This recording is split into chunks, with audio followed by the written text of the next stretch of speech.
बंटवारा। चार भाइयों में से घर में सबसे छोटे भाई सूरज की शादी थी।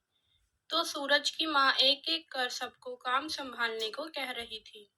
पूरे घर में चहल पहल मची हुई थी। सूरज की माँ अपने पति से कहती है कि अरे, घर में इतना काम है, कुछ भी नहीं कर रहे हो। तो सूरज का पिता कहता है कि अरे, घर में मेरे सबसे छोटे बेटे की शादी है। मैं तो इसके बाद अपनी जिम्मेदारियों से मुक्त हो जाऊंगा। और घर में काम करने के लिए इतने सब लोग हैं तो सही, बहुएं बेटे। मैं तो मेरे बेटे की शादी में शान से तैयार होकर जाऊंगा। सूरज की माँ कहती है ठीक है, आप आराम ही कीजिए। एक बार मेरे सूरज की बहू आ जाए, फिर मैं भी आराम ही करूंगी। मेरी चारों बहुएं घर की जिम्मेदारी संभाल लेंगी। इसी तरह सूरज की शादी हो जाती है और पूनम घर की सबसे छोटी बहू बन जाती है। पूनम एक बहुत बड़े घर की इकलौती बेटी थी।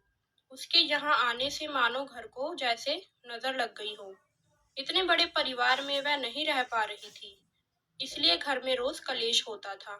इसी तरह पूनम अपने पति से कहती है, यह क्या, अभी तक मेरे हाथों की मेहंदी भी नहीं उतरी और तुम्हारे घर वालों ने मुझे काम पर लगा दिया। अब सूरज कहता है, शादी से पहले ही तो मैंने तुम्हें हमारी जॉइंट फैमिली के बारे में बता दिया था, फिर तुम अब यह शिकायत क्यों कर रही हो? और तुमसे पहले मेरी भाभियां यहाँ रह रही हैं जॉइंट फैमिली में, उन्होंने तो भी शिकायत नहीं की। उस वक्त तो पूनम कुछ नहीं कहा। अगले दिन पूनम की जेठानी पूनम से कहती है कि माँ बाबूजी को दवा दे दो, उनका दवाई का वक्त हो गया है, और नाश्ता बना दो। तो पूनम कहती है कि भाभी, अभी तो मेरा सीरियल देखने का वक्त है, आप ही दे आइए दवाई, आप मेरे हिस्से का काम कर लीजिए ना। तब भाभी कहती है ठीक है, मैं तेरे हिस्से का काम कर देती हूँ, तू मेरे हिस्से का सारा काम कर देना। तू घर की सफाई, चारों बच्चों को तैयार कर देना स्कूल के लिए, शाम के लिए सब्जी ले आना और बना भी देना।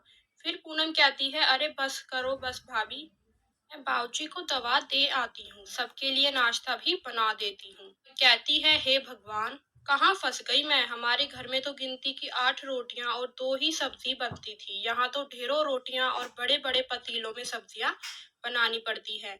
और अपने पति को जाकर कहती है, सूरज, मैं अब तुम्हारे घर में नहीं रह सकती, मैं अलग रहना चाहती हूँ। तो सूरज कहता है ठीक है, हम कल ही शिफ्ट हो जाएंगे किराए के घर में। तब पूनम कहती है, इतना बड़ा घर होने के बावजूद हम लोग किराए के घर में क्यों जाएंगे? और कहती है, घर में ही बंटवारा करो, हमारे हिस्से के आगे दीवार खड़ी करके। इसी तरह घर का बंटवारा हो जाता है और अब पूनम माँ बन जाती है। बच्चे के आने से खर्चा और बढ़ जाता है, तो सूरज नहीं उठा पाता, इसलिए अब पूनम भी पार्ट टाइम करने लगती है। लेकिन अब पूनम जॉब के साथ साथ घर संभाल नहीं पाती थी। तो सूरज कहता है कि मेरे कपड़े कहाँ हैं, अभी तक धोए नहीं क्या? और पूरा घर कितना गंदा हो रहा है, आखिर तुम पूरा दिन करती क्या हो? तब पूनम कहती है, मैं करती क्या हूँ, तुम्हें सुबह नाश्ता देती हूँ, उसके बाद आरू को प्ले स्कूल छोड़ आती हूँ, फिर ऑफिस जाती हूँ, ऑफिस से आने के बाद घर का काम, डिनर बनाती हूँ, और तुम कह रहे हो मैं करती क्या हूँ? तब सूरज कहता है, अगर परिवार के साथ रहती तो इतनी मुसीबत नहीं उठानी पड़ती तुम्हें। तुम्हें पूरे परिवार के साथ रहकर काम करने में दिक्कत थी, लेकिन काम तो अब भी तुम्हारे सर पर बहुत है। आरू को भी बाहर भेजने की जरूरत नहीं पड़ती, उसको खिलाने के लिए उसके दादा दादी होते, उसके साथ खेलने के लिए मेरे भाई के बच्चे होते, बिजली के बिल भी सब मिलकर बांट लेते, लेकिन तुम्हें तो सबसे अलग रहना था। तब पूनम कहती है, बस करो सूरज, मैंने मान लिया मुझसे बहुत बड़ी गलती हो गई।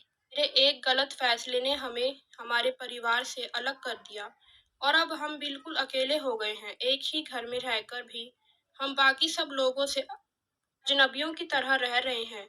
सूरज और पूनम की बातें घर के बाकी लोग लेते हैं। पूनम की सास बोलती है, अरे पूनम बहू, तुम किसे अकेली कह रही हो?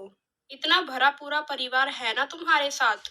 तो बस यह चाहते थे कि तुम अपनी गलती समझ जाओ। अगर हम समझाते तो तुम नहीं मानती, लेकिन अब तुम अपनी गलती समझ चुकी हो, तो तुम्हें पता चल गया है कि परिवार में एक साथ रहने का मोल क्या होता है। तब पूनम कहती है, माँ जी मुझे माफ कर दीजिए, अब ऐसी गलती दोबारा नहीं होगी। तब उसकी सास कहती है, माफी वाफी बाद में, पहले मेरा पोता मेरी गोद में दे। और इसी तरह हंसते हंसते सब एक साथ रहने लगते हैं। दोस्तों, कहानी पसंद आई है तो इसे लाइक करें और हमारे चैनल को सब्सक्राइब करें। धन्यवाद।